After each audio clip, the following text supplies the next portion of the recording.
Greetings, Neuro Trekkers. My name is Craig Burgess. I'm the host of this community.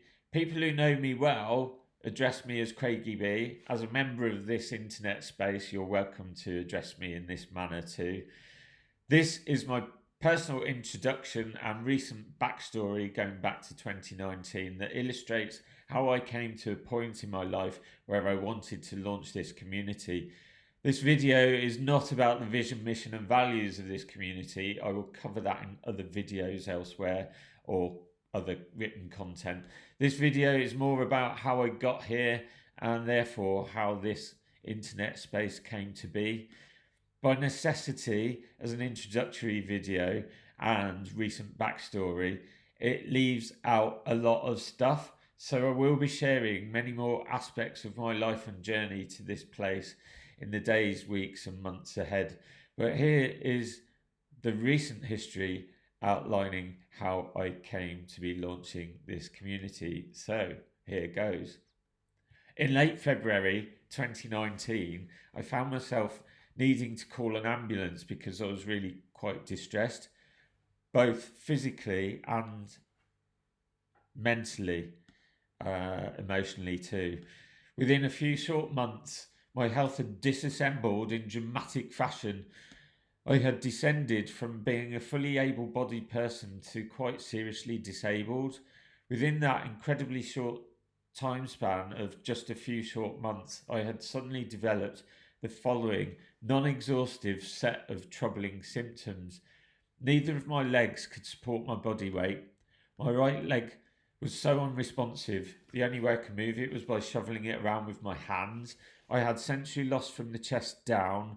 I had shooting pains in my head. I had flu-like shivers almost all of the time. My feet were swollen. They were enormous. I had to obtain an entirely new set of footwear. I had involuntary spasms emanating from my diaphragm, which at times were really quite violent. I was suffering disorientation and lack of balance. I was suffering fatigue, both mental and physical, which at times was really overwhelming. I had back pain. My back was locked and I could no longer turn my spine. I had problems with my digestive and urinary systems. I had tremors in my arms and hands that I could not control. Once inside the hospital, scans revealed lesions in my brain and spine, and later that spring I was formally diagnosed with multiple sclerosis, MS. Except for a 5-day schedule of steroid infusions and medications designed to counter the effects of those steroids, that to date, 6 years on, is the only medication I have received thus far. I have been encouraged by people inside our National Health Service to embark upon a lifelong programme of prescription medications, which to date I've refused to do, and I will share and document my journey about what I've been doing instead of accepting those drugs elsewhere inside this community. My time and experiences on the neurosciences ward where I received my initial care were really eye-opening to me.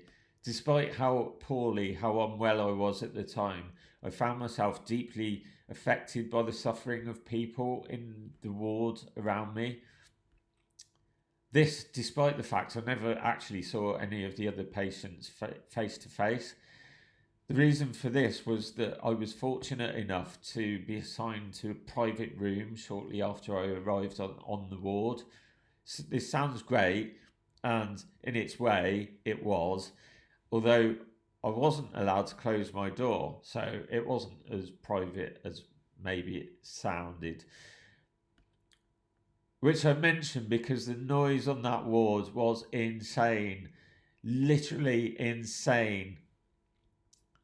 There was noise like crazy all around the clock. During the day, the noise was incredible because there were alarms, buzzers, and all manner of loud noises going off all the time. then the oddest of things would begin happening every night. A new kind of horror, because at midnight came the witching hour. And if only I could have referred to it merely as that, just one simple hour, maybe this wouldn't have been so bad. By way of illustration, allow me to offer a couple of examples of the joys that were to be had in this joyous place. There was a girl in the room next door to me whom I never saw, but from her voice and how she talked, how she rattled away, I would guess she must have been 14 or 15 years of age, 16 tops. At midnight, every night, she would begin screaming the place down, and she would keep this up for hours. It was relentless. She would begin screaming in blood curdling fashion about the hospital staff who were entering her room. From what I could tell, it was their job to enter her room and murder her. And these slightly less than deadly murder squads would enter her room on a nightly basis to finish her off. And given this was a nightly occurrence, I soon came to realise that her would-be murderers were not all that when it came to carrying out all their murdery type activities. This poorly assembled death squad, or death squads, who knows, they kept failing on their nightly missions every single night. This was not some isolated horror either. No, because elsewhere on this ward was this extraordinary case of an elderly woman, and I say elderly based on the sound of her aging voice. Again, just like my young neighbour next door, I never saw this woman, but my goodness, wow, could I hear her? Again, her behaviour was predictable. Much like clockwork, this woman would begin hollering somewhere around midnight every night without fail. She would begin yelling, "I'm dying, I'm dying, I can't breathe, I can't breathe."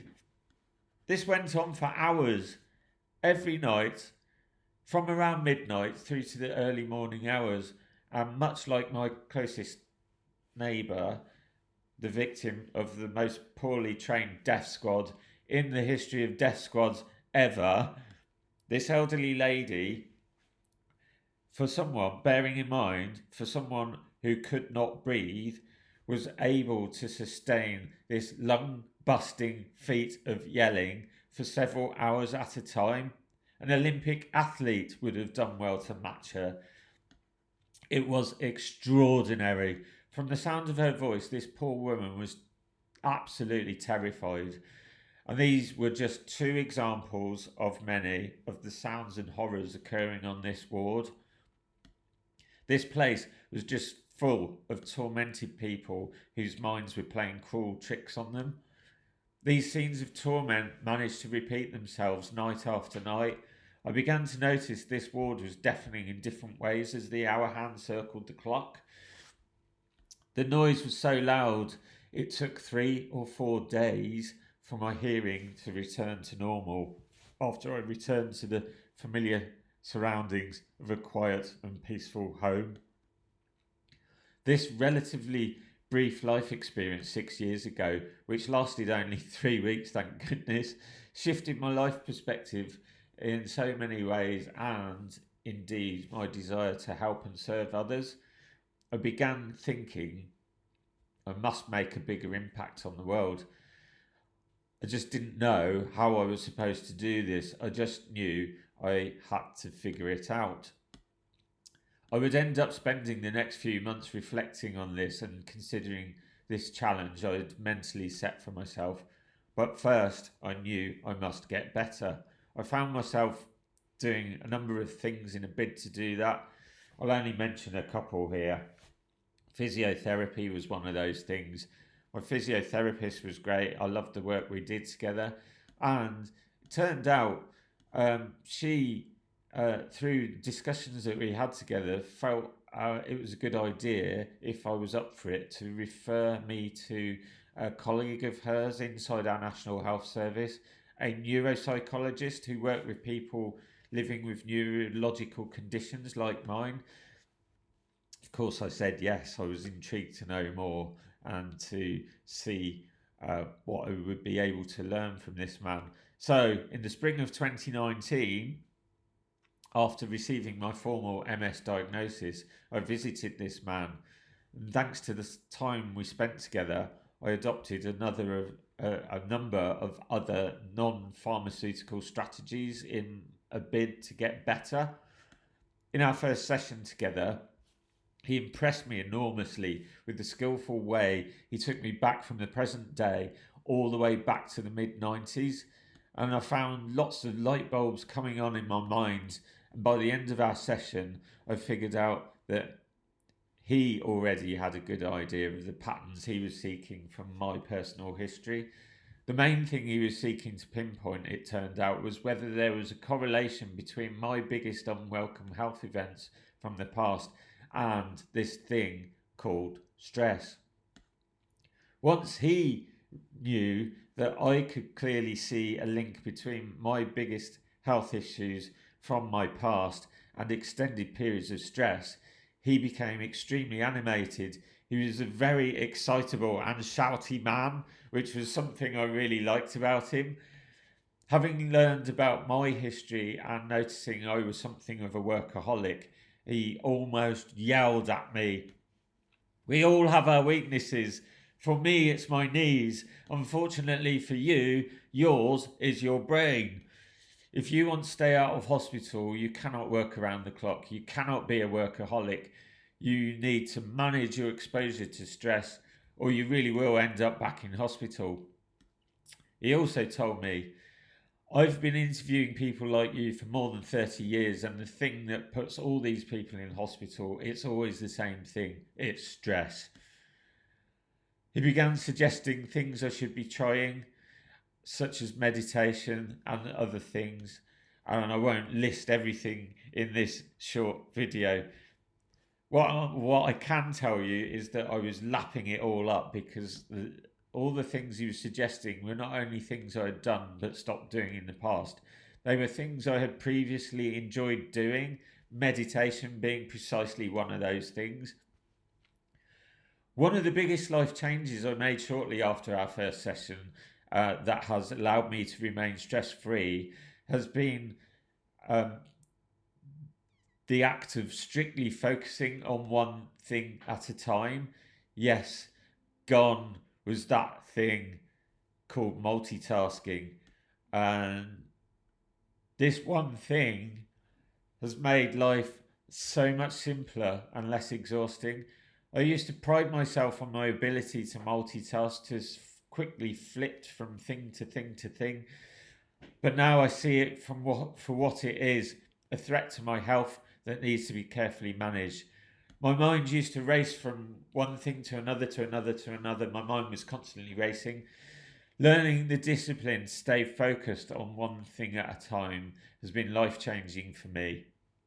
It hasn't been easy, because this has meant undoing lifelong habits.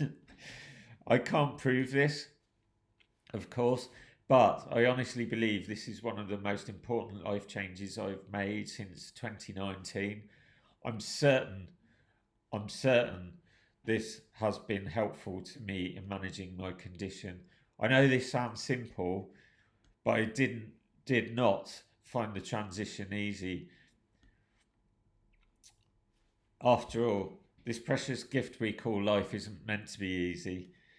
In 2020, the first culmination of my reflection on how to serve the world in a different way, I launched a podcast called The Corporate Escape Plan, aimed at helping people escape the 9-to-5, working to put profits in the pockets of shareholders they do not know, in a job they do not love, working for bosses who don't value them for what they do. Just as I thought I was making excellent progress with my plans here, 2022 arrived, and I found myself taking a decision to care for my dad on a full-time basis, as his health had deteriorated and was continuing to deteriorate quite rapidly. During his decline, he was diagnosed with skin cancer, and during his treatment, his mobility and faculties began to fail in dramatic fashion, to the extent that he became a hazard in the home. Caring for my dear dad was both exhausting and stressful. He would wake up at any and all hours during the night, start banging objects and generally making a racket. And he would begin making demands about jobs that needed doing at 4 a.m., 4 in the morning, demands which made little to no sense a lot of the time. And the stress of it all had a significant impact on my health. The extreme emotions, first the stress, then the grief and despair that followed after his passing, all took a huge toll on my health and caused me to suffer a pretty nasty MS relapse. For a number of weeks after his passing, I could barely walk and picked up illness after illness in rapid succession. The 3 months that followed my dad's death were extremely challenging, not just emotionally but physically too. Walks to the shops were a nightmare. I could have got help with this, of course I could, but these excursions and the effort I put into making them were important to me on so many levels. Even now, I'm glad I fought like mad to make those trips on my own. If I hadn't done so, there is a danger, what with me living alone, that I might have given up. 3 months after Dad had passed, I had an incident at home. Now, this is something that happens, from my understanding, a fair bit to people living with MS. On March 23rd, 2023, almost exactly 2 years ago at the time of recording this video, I was at the top of the stairs at home about to descend. My legs gave way without warning. I fell and knocked myself out. When my consciousness returned, I found myself lying on my back at a dog leg near the bottom of the stairs, with my feet resting a couple of steps above my torso. Now, one ghastly error I had made at the time was I wasn't holding the banister. Had I done so, I would have been able to prevent my fall. So, ever since that day, I have always held the handrail with both hands, just in case. No matter how good I'm feeling, no matter how strong my legs appear to be. This period of time for me was really tough. But all that said, I feel blessed that I got the chance to look after my dad. Moving forward to the beginning of this year, 2025, in the middle of January, I had an online meeting with one of my coaches, whose name is Doug Boughton. He's based in the United States. Before that session, I felt certain of the direction I was taking, yet within a couple of minutes, he began urging me in a different direction based upon the stories I'd been sharing everywhere online. And he saw something in me that either I hadn't seen or maybe was simply willfully ignoring. He suggested that I begin serving people who share my condition, because such people would resonate with my story and feel aligned with me in some way. I was enthusiastic and felt hundreds of light bulbs lighting up in my head as he shared all the ideas that he'd already had in advance of our session together. So, my new plan became to document and share my personal journey and efforts at managing my condition without prescription medication, whilst additionally interviewing professionals who serve people like me who are seeking ways to live with MS without pharmaceuticals.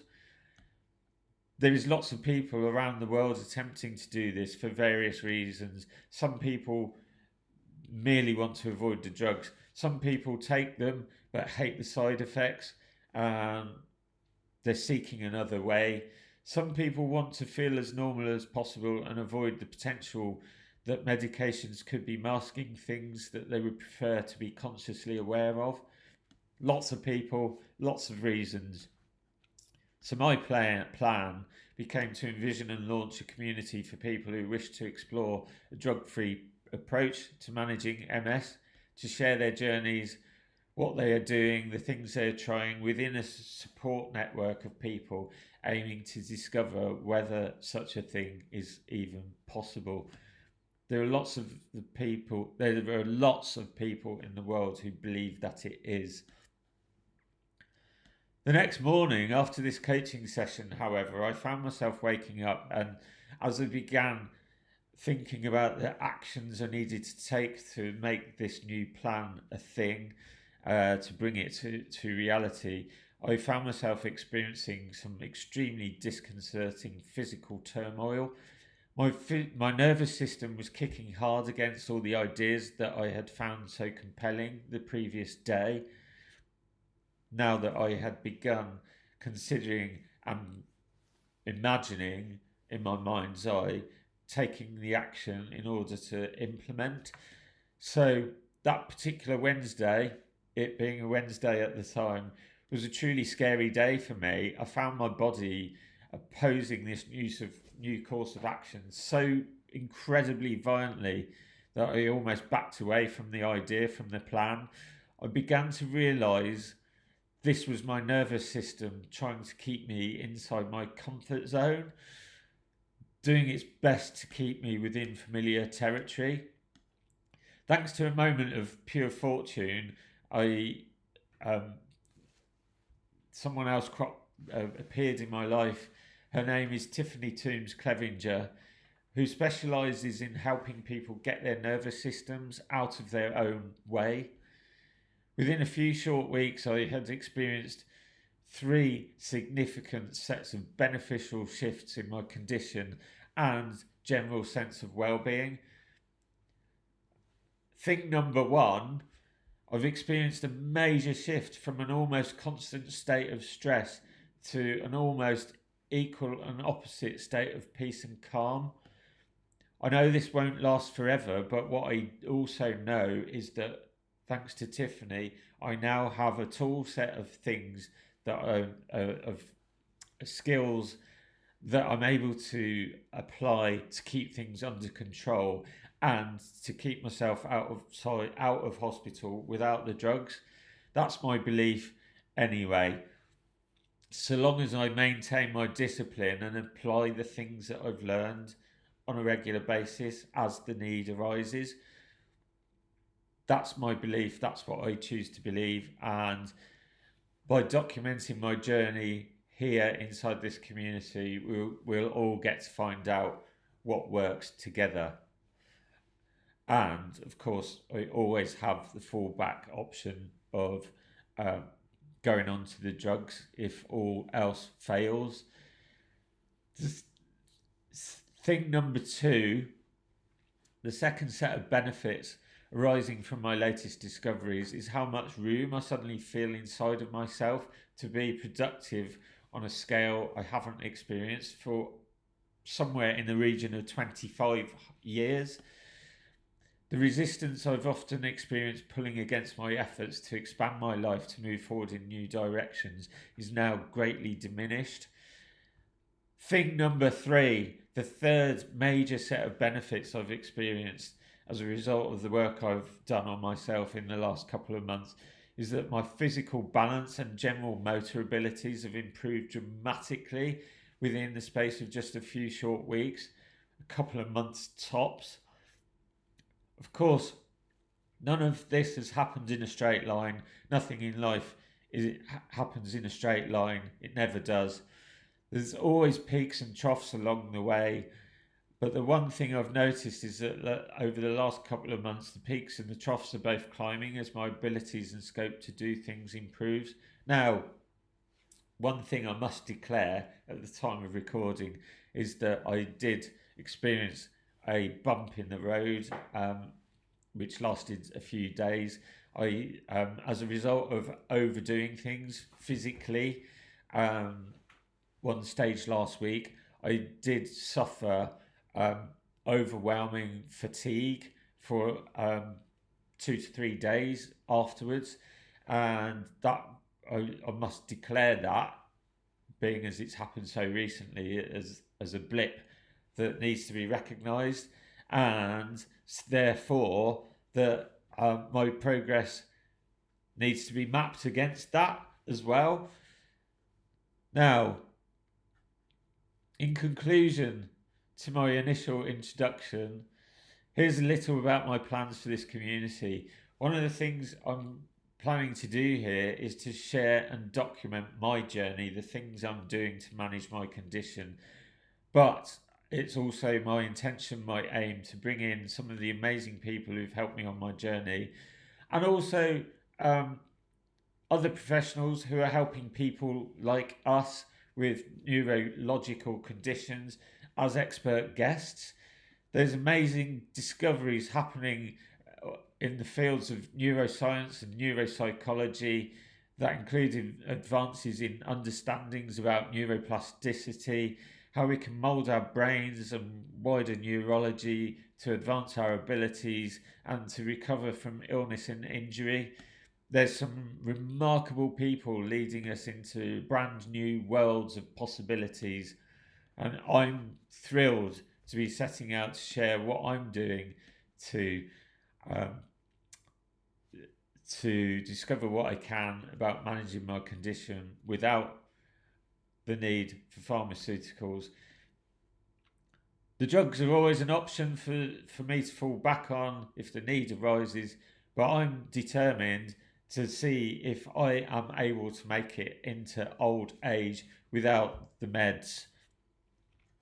One of the things I'm also planning to do here inside the community, because I've recently come to realise this is a huge issue for many people living and working with MS, is to talk about how people living with MS can earn an income without the need to go out and get and keep a job working for somebody else.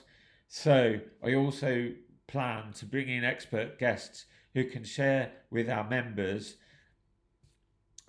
ways that it might be possible to envision and run a business that can be operated from home without the need to go out and get a job working for somebody else.